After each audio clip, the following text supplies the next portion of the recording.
Hi everyone, it's Ray here, and in today's video, I messed up. And I need to explain something that needs to be said.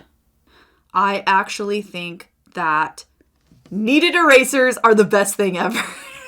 Alright, so basically, here's the thing. I've been making YouTube videos since 2010. I've been making art videos since 2016. And at this point, I have made hundreds of different videos. I've reviewed thousands of different art supplies. And for me, I've grown as a person. And in that 7-year time span, there are art supplies that I've completely changed my mind on. Where I used to hate them, but now I love them. And vice versa. There's been times in my videos where I will report on an art supply and the comments will let me know, girl, that's not the right information. Or maybe there was a better and cheaper way to do an art hack that I didn't show in the video, but now I know about. Or maybe there's just random stuff that I want to update you on that I think would be very useful to you. So in today's video, I'm gonna do just that. I went through my entire catalog of old videos. I wrote down what I think are the most important updates, and today I'm gonna give you guys the most updated and new information regarding all things art. There's a lot of really good information here, so let's get started. All right, this very first update comes from the video where I tested out really weird art supplies that I found on TikTok. And by the way, every product that I'm mentioning and every video that I'm mentioning will be linked in the description box down below. In the video, I tested out a self-cleaning brush rinser, where basically anytime you have dirty water, you press the button, it drains out all the dirty water and replaces it automatically with brand new clean water. And unfortunately, in the video, I messed up because I built the entire thing wrong.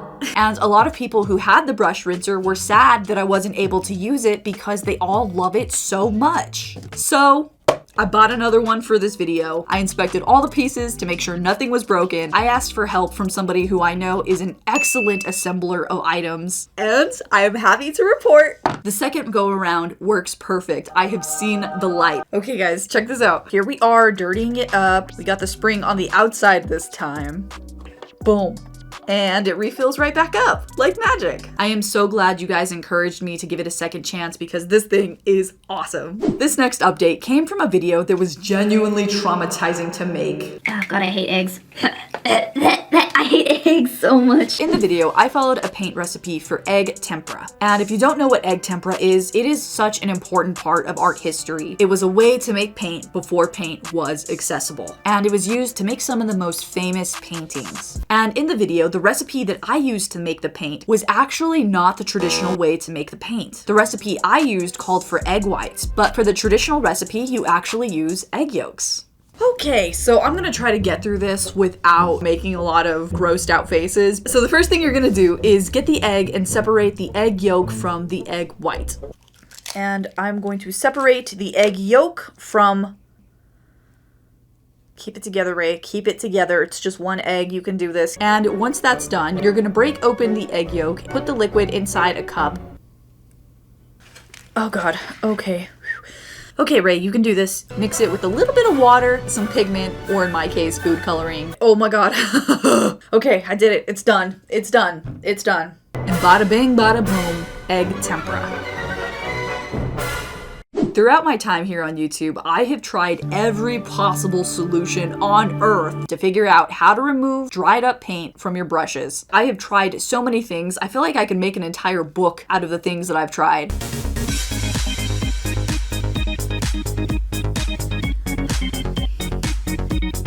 I believe that I have found the alpha and the omega. Out of everything that I'm gonna tell you guys today, this one by far is my favorite hack. This stuff right here, Murphy's Oil Soap. If you've never heard of this soap, you can get it really cheap at Walmart. All the ingredients are naturally derived. So basically how you use this is you just pour a little bit in a cup, you put about half a cup to a cup of warm water, stick your dirty paintbrush in, swirl it around, and I am not kidding you guys, within seconds, your paint will start flaking off, it'll start dissolving. You keep going, keep swirling it, and in about 3 minutes, the paint will literally just flake off, slide off, and just completely come off your brush like nothing ever happened. To the people who suggested this hack to me, you guys deserve a gold medal. Round of applause, you guys are amazing. This changed my life and so many people's lives out there. 10 out of 10. This next update comes from a video where I tested out banned art supplies. utilize. Now, I feel like this is a mistake that literally 99.9999999% of the population would probably get wrong, but thanks to you awesome people here on YouTube, you guys let us know what's up. In the video, I talked about cadmium paint, which was temporarily banned in Europe for its toxicity. And in the video, I tested out cad-free paint, and I compared it to cadmium hue paint. Well, it turns out that marketing got us fooled again, baby. So both cadmium hue and cad-free paint contain no cadmium, but your average person doesn't know that. So paint companies have came up with the marketing tactic to change cadmium hue to cad-free to make it seem more appealing to the average person who doesn't know. And clearly it works, because I didn't know until you guys let me in on what's up. So for this video, I bought actual real cadmium paint, and in this video we can truly see the difference between the two. Alright, first step will be the cad-free cad, which is what I used last video. Okay, she's looking good, just as bright as I remember. And next up will be the actual real cadmium. And the results are, they look the exact same, just like last time. I mean, the cad-free is a little bit brighter, maybe it is a little bit oranger, but they pretty much, in my opinion, look the exact same. It's up to you, whichever one you want to use, but personally, I recommend the one that doesn't have the toxic chemicals inside of it. This next update, it's a little extra, I'm not gonna lie. This update comes from my most popular series here on YouTube, where I test out paint colors that no longer exist. In the video, I talk about a color that no longer exists called Manganese blue. This is an artificial pigment. It was used throughout the 1940s and 50s to paint swimming pools. And in the video, I explained that the reason the color no longer exists anymore is due to manganese. Is it manganese or manganeses? Manganeses? Because it's called manganese, so is it manganeses? But manganese blue is no longer around due to environmental and human health concerns. So yeah, all that information is correct, it's all good information. But there is actually multiple types of manganese. There's a manganese that you can actually buy and take as a vitamin, but the manganese that I was talking about in the video is called barium manganate. Like I said, it's really small, it's really minor, but I thought it was interesting, and I thought a lot of you guys who liked that video might want an update too. Next up, we need to talk about one of the most expensive pencil brands around, the fancy Caran Luminance pencils. I first tried these very expensive pencils in a video where I compared them to Crayola, and since then I fell in love with these colored pencils. I think everything about them is fantastic, and for a while I truly believed that no other pencil could be as good as these pencils. But as time goes on, I just keep using Prismacolor Premier Colored pencils. I don't know what it is, but nothing on earth blends as well as a Prismacolor. Prismacolor has very specific colors which you won't be able to find with these colored pencils. Sometimes these pencils, they'll like scrape up other layers of colored pencils and it kind of like messes up my drawings. If you are the type of person who loves Prismacolor, then you're definitely gonna love these. If you want to treat yourself, you're definitely gonna love these. But for me personally, anything you can do with this $90 pack of pencils, you can do the exact same thing with a $20 Prismacolor.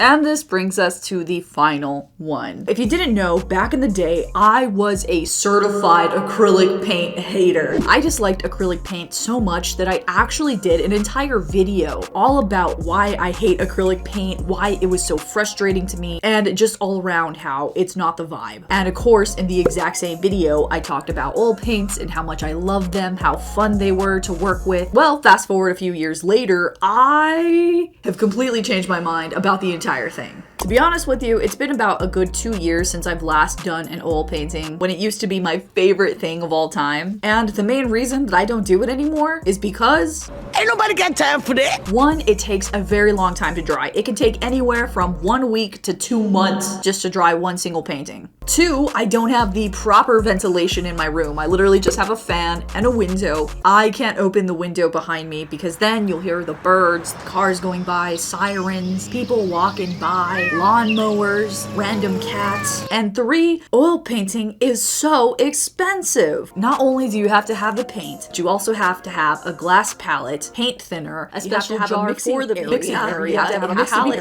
a special jar for the mixing, and just all around, if you want to use oil painting, it's a lot. And looking back, I realized that I was just totally hard on myself because I wasn't perfect at it right at the get-go. I would get mad at myself. But when it comes down to realistic acrylic, my skill in it tends to be less than perfect at times. I would get frustrated with myself. I would beat myself up for not being perfect. And that's the real reason why I hated it so much, is just because I was being way too hard on myself. And now, fast forward 3-4 years later, I've made a Michelangelo painting on my wall with acrylic paint. It just goes to show, if you want to be good at something, you gotta practice. If you want to be good at something, you gotta be bad at it first. You can't beat yourself up over it, you just gotta work at it. And it just shows how much as a person I've grown to be able to take something that once frustrated me and use that to improve myself, you know? So yeah, I am no longer an acrylic paint hater. You heard it here first. I love acrylic paint. Well guys, there you go. That was an entire updated list to keep you guys in the know. To be honest with you, this was kind of an emotional video to make. I mean, you're talking to the girl who did a 94 subscriber special on her channel.